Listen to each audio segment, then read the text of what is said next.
Hello, Sambazaji. This is Sambaza with the Sambaza podcast, and today we are looking at a podcast called "What's Going On: Eyes on Africa and the Caribbean" by Moronike and Grace.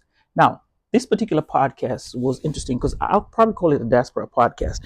I stumbled into it. There are not so many episodes, and I think it started off at the pandemic. It's a pandemic podcast. I like their angle. They are talking about the Caribbean, and also they're talking about Africa. There's some type of connection there with with the two hosts of that particular show.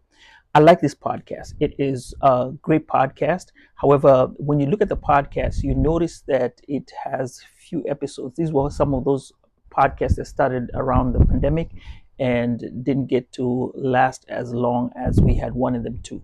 However, what can I say about this podcast? It is great, has a great intro, has a great outro as usual.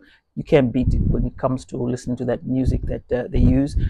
What I liked about the podcast of this particular episode, because I only listened to one episode, was this girl they had brought in. She had written 4 books, and with her books, most of them were about.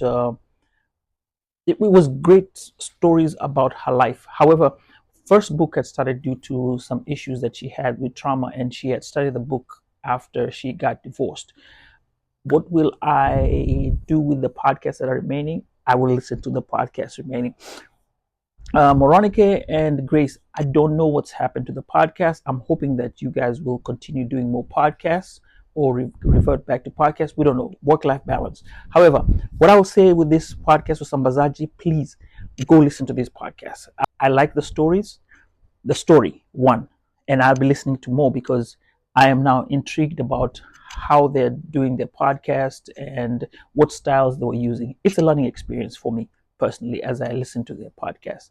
All right, well, Sabazaji, with that, on to the next one.